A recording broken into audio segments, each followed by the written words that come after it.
Welcome to EPG Pathshala. I am Dr. Vidya-mitra. I teach comparative Indian language and literature at the University of Calcutta. Today we will discuss a module from the paper Indian Aesthetics, and the module is on folk and tribal aesthetics. The very modern understanding of literature confined the literature within the boundary of written literary culture. The British invasion to India and their civilizing mission tried to establish the notion of literature or the notion of literary as it should be primarily written. If we see the history of medieval Indian literature, we can understand that several cultural forms were engaged with the literary productions.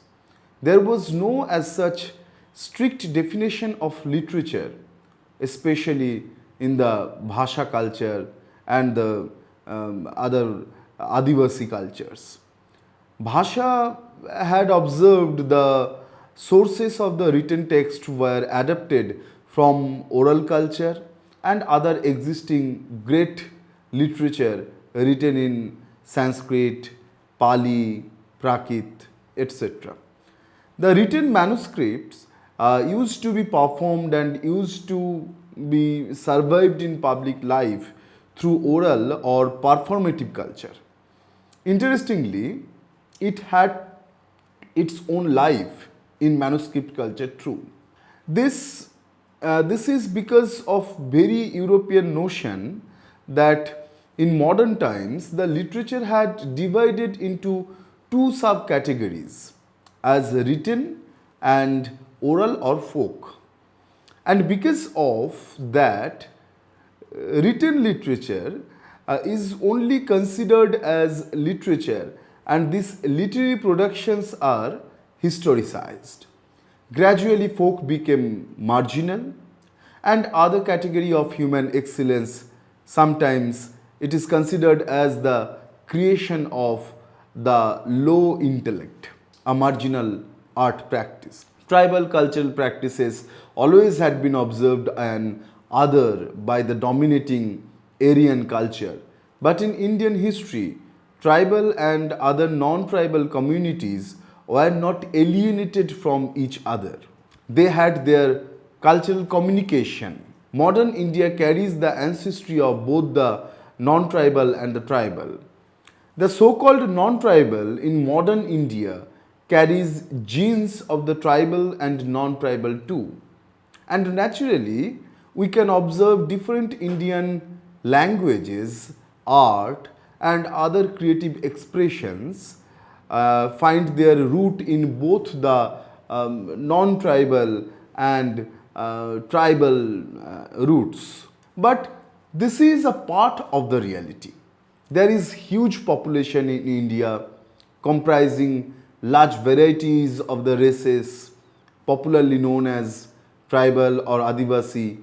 Varieties of tribal art and culture is to be understood from the point of view of aesthetic concept to understand the greater literary and cultural epistemology of India. This module is intended to conceptualize this. Now, let us talk about folk and tribal arts in Indian context.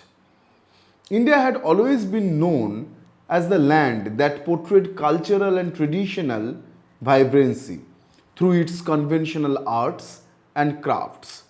The 35 states and the union territories sprawled across the country have their own distinct cultural and traditional identities and are displayed through various forms of art prevalent there. Every region in India has its own style and pattern of art, which is known as folk art. Other than folk art, there is yet another form of traditional art practiced by several tribes or rural population, which is classified as tribal art. The folk and tribal arts of India are very ethnic and simple, and yet colorful and vibrant enough to speak volumes about the country's rich heritage.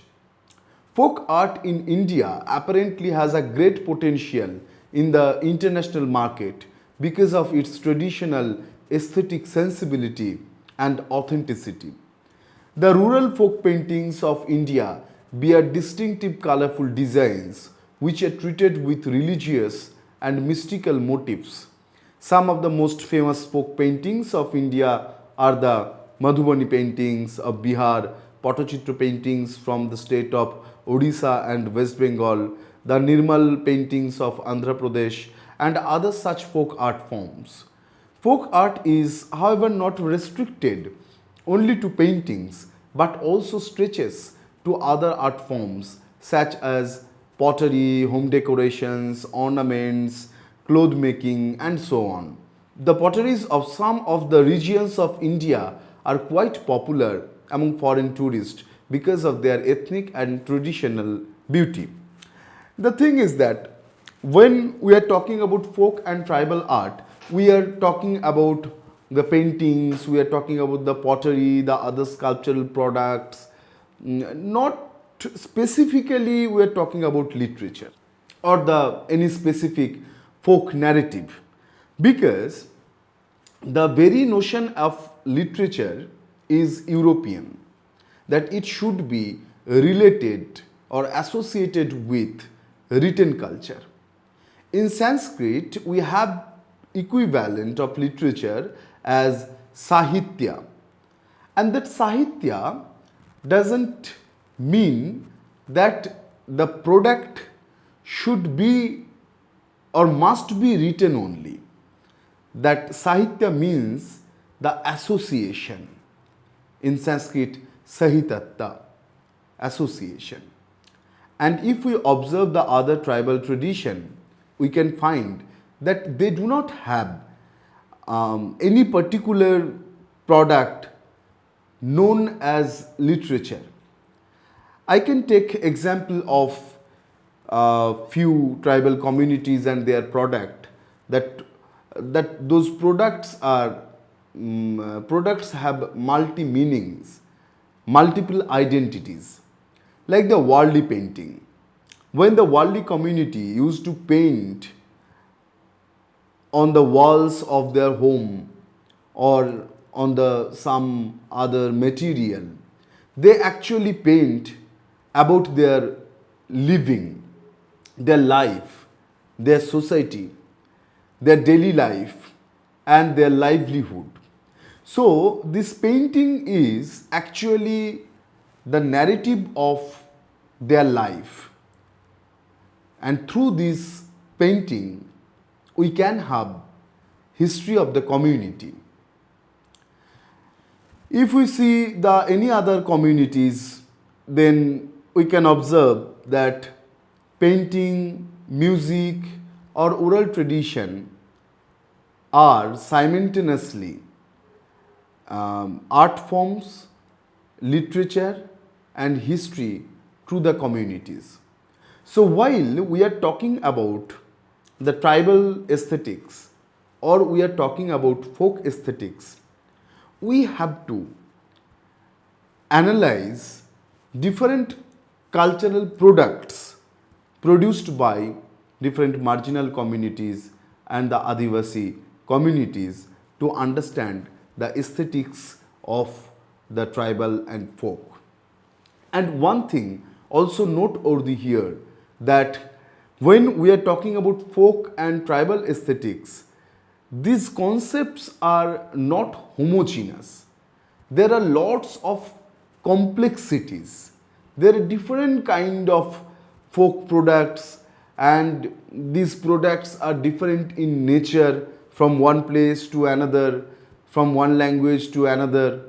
So when we are talking about folk aesthetic or tribal aesthetic, we are not mentioning about the monolithic culture. It is multifaceted, it has multi-meaning, it has varieties, and it has huge complexities. And in modern era, in contemporary time, in the time of market economy or global economy, few folk and tribal art forms are adapted and circulated or sold in the market, and those are branded as the tribal product, the folk product of so and so area. And these are actually reproduced again and again through the modern apparatus. So, what commonly we, the general reader, are getting as tribal art or folk art are actually the imitation of the tribal art and the folk art. So, while we are talking about aesthetics based on such readings, we are talking about the aesthetics of the imitation of folk art and tribal art. So these things we have to keep in mind while we are talking about or reading about folk and tribal aesthetics. Now let us concentrate on the difficulties to find or to understand the folk and tribal aesthetics. Folk and tribal life have been changed so quickly, and the changes are so visible in different parts of the world. One major difference between a general aesthetic theory of literature and tribal and folk aesthetic is, whereas in general or common understanding of literary aesthetic we use it as tool to understand the literature better, find the meaning of the text, and we find the representation of life in it. But the tribal and folk aesthetics is more real in sense. It does not come from the cultural practice which is representation of life, but the life itself. Tribal and folk cultural products are so integral and unavoidable with the life of the communities from where the aesthetic thoughts is or aesthetic thoughts are emerged. The literary practice needs a unique, uncommon, creative talent, and therefore comes the question of aesthetic in reading a particular text written by a poet or writer of high merit. One has to be trained in the culture of writing. Writing is not something which is automatically given with the birth, but in other side, the folk and tribal art forms and practices are so integral with the life of the people of the community that they do not have they have no need of having formal institutional education to practice the tribal or folk art forms, or one do not have to learn it from the society as such. Tribal and folk arts are actually inherited by the people of different such communities. So tribal and folk arts and cultural products are the stories of life, annals of history, symbols of identity to the people of different communities. They have no need to earn it, but they are always with it. The growing challenges faced by different folk and tribal cultures are destroying the originality and indigeneity of the cultural products and practices of the communities. Moreover, there are problems regarding the adaptation of folk and tribal art forms in mainstream market and the representation of those. Quite often, this representation tries to homogenize the tribal and folk contents, as I mentioned earlier. Such representation also promotes a particular folk and cultural element as cultural products of large heterogeneous culture of the folk and the tribal communities of the territory. As for example, wherever tribal association is needed, it is worldly paintings which have been represented as the tribal art form of India. Mainstream culture is so ignorant about the tribal and folk culture that it has tendency to occupy, to represent the tribal and folk cultural elements as monolithic, and it did by ignoring the plurality of cultural forms and voices of the tribal and folks. What is folk and tribal art? Folk art encompasses art produced from an indigenous culture by peasants or other laboring tradespeople. It is primarily utilitarian and decorative rather than purely aesthetic. Folk art is characterized by a naive style in which traditional rules of proportion and perspective are not employed. Folk and tribal art is closely related terms to outsider art, self-taught art, and naive art. A key distinction between folk and outsider art is that folk art typically embodies traditional forms and social values, where outsider art stands in some marginal relationship to society's mainstream. Since the last 4 decades or so, folk and tribal art of India has evolved to not only include traditional aesthetics but also encompass contemporary visuals and attitudes, making the individual artist the center of their creation and vision. The focus is on individual artists to give their art a new voice and lead it to the new phase of global art and help in the revival of these art forms. It is said in the Deccan Footprints website. Now let us talk about folk and tribal poetry. Indian poetry, like Indian philosophy, has a long tradition of creative descent, as it has always been alert to its surroundings and has worked like a counterculture against diverse forms of cultural hegemony. This tradition begins with folk and tribal poetry, where the people speak about their different origins, subvert status quo, myths, and raise their voices against the masters who deny them their rights. We also have folk and tribal epics that are parallel to the mainstream epics, at times taking themes from Ramayana and Mahabharata and giving them new, often subaltern interpretation or celebrating folk heroes. It is mentioned by IIS website while they were calling for papers on tribal and folk, conference on tribal and folk. This comment actually represents or takes the very essence of Indian literature. Indian literature is primarily oral in nature. If we see the history of birth of modern Indian languages, we can observe the literature produced in modern Indian languages are actually from the oral tradition.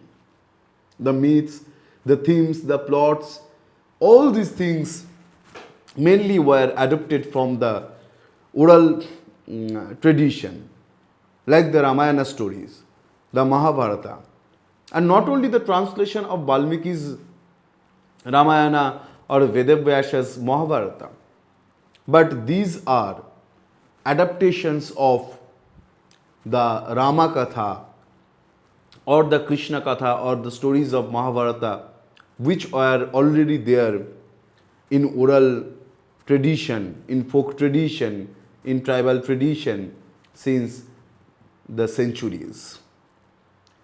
So the basic or the main ethos of Indian literature lies in the oral tradition or oral culture. Until now, if we would like to read the greater history of creative expression of the greater communities in India, we can find that in the oral tradition and in other forms of artistic production of different folk or marginal communities of India, because their art and their expressions are most uninterrupted creation what holds their history and the greater history of the communities. The one of the most significant thing in folk and tribal aesthetic is the art of storytelling. In terms of storytelling, the kalamkari painted cloth tries to provide a religious or historical narrative, often in the form of panels with or without a dominant central figure. The use of black outlines, blue and ochre, and a colored backdrop with voluptuous figuration adds to its distinctiveness. Narratives from anecdotes in their lives, as well as the 10 incarnations of Vishnu, are illustrated live in lively manner using strong outlines in lamp black reminiscent of Southeast Asian decorative tradition in Patachitra of Odisha and West Bengal. Although an art by itself, designers have used it as a craft for lampshades, utility boxes, and the like. Centered around the lore of Radha and Krishna, it can range from their images and motifs to more complicated anecdotes from their mythological narratives. For example, I can talk about the worldly painting, what I mentioned earlier, that worldly painting is actually narrating the story of the worldly life. If we see the Patachitra of Bengal, we can understand that each and every pata is actually a story or a narrative poem or kind of epic. They paint the stories of Ramayana, Mahabharata, they paint the stories of famous Mangal Kavyas of Bengal, the stories of Manasa, Chandi, Dharma Thakura, etc. So, the art of storytelling is expressed is represented in folk art form in high merit. It is the creation of very high merit. History of tribal people in India. Histories of tribal peoples in India have been struggling continuously to respond to the increasingly complex present day predicaments of peoples so described. If the task of history is to speak empathetically from conceptions of the past to the human condition in the present, this task is extremely fraught in the case of tribal peoples. They are mostly invisible in the statist archives and are definitionally the constitutive other of historical temporality and politics. Ethnography, history's mirror twine, in its post-foundational avatar, has thus emerged as a critical site from which to challenge the protocols of history, which do not admit terms from the life worlds of the tribal peoples as legitimate grounds from where to write histories. The field of anthropological history has provided a hopeful and exciting site from where to popularize the practices of writing about tribal past. Now let us talk about some of the recurring geometric motifs in Indian folk paintings. One is Bindu or dot, the energy center of the cosmos, the seed of creation from which arise all forms, the seat of three gods, Brahma, Vishnu, Maheshwara, etc. Trikon or triangle. From Bindu emerges the triangle, symbolic of three gunas, Sattva, Rajas, and Tamas, the three dimensions of time, past, present, and future, the feminine and the masculine principles, and it symbolizes Shiva when facing upward. In reverse position, it is Shakti. Then is Chaturbhuja or Chatushkon or quadrangle, Symbol of order, stability, the expansion of Bindu stabilizes in the square, the time moves within the square, etc. Now is Chauka.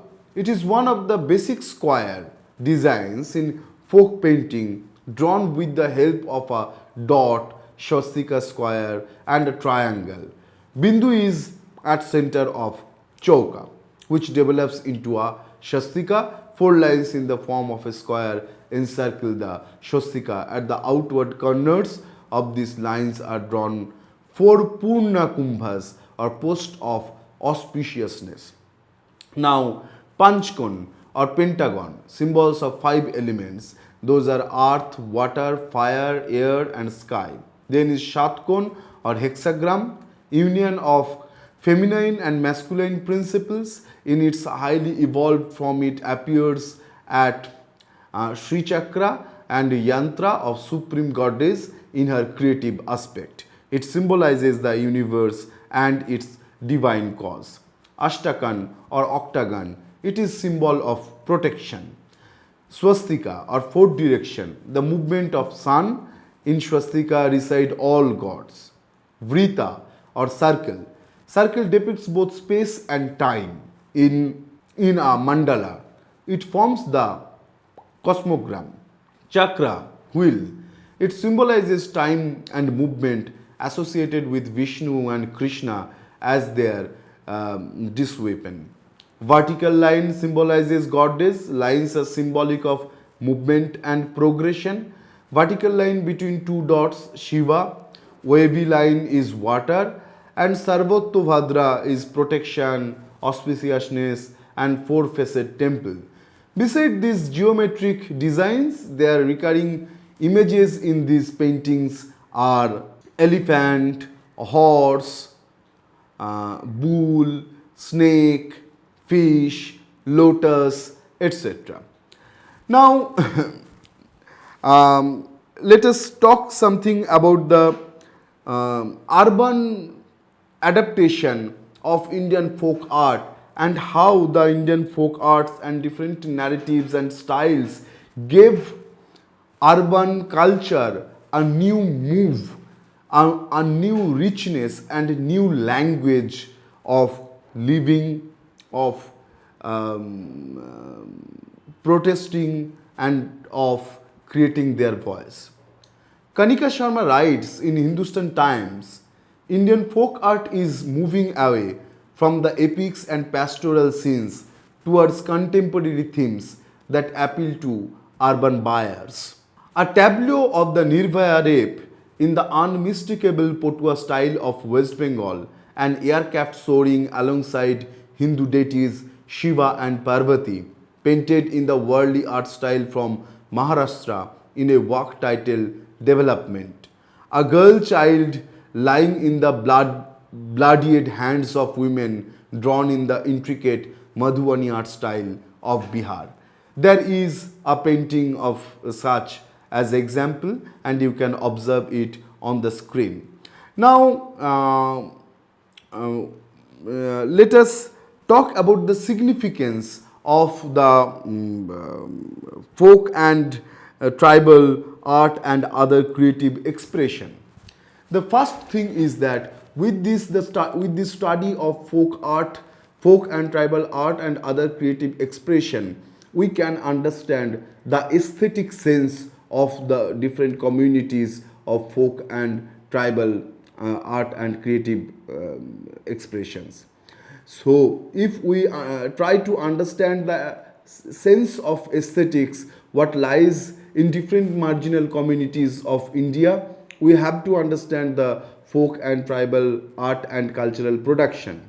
If we would like to write the greater history of India, beside the mainstream history of India, if we would like to write the alternative history of India, we have to understand, we have to read or we have to have survey of folk and tribal cultural productions and we have to know the aesthetics of that.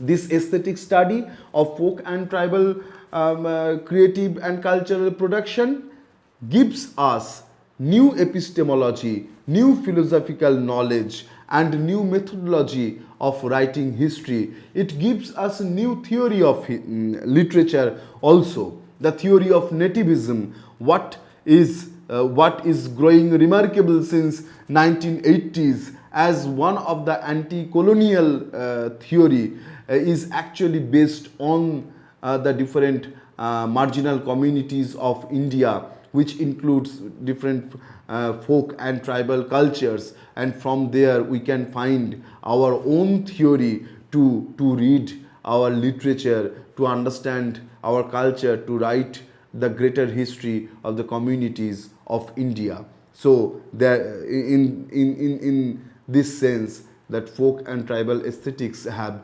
immense importance, immense significance in our academic discussion, in our academic study. Thank you.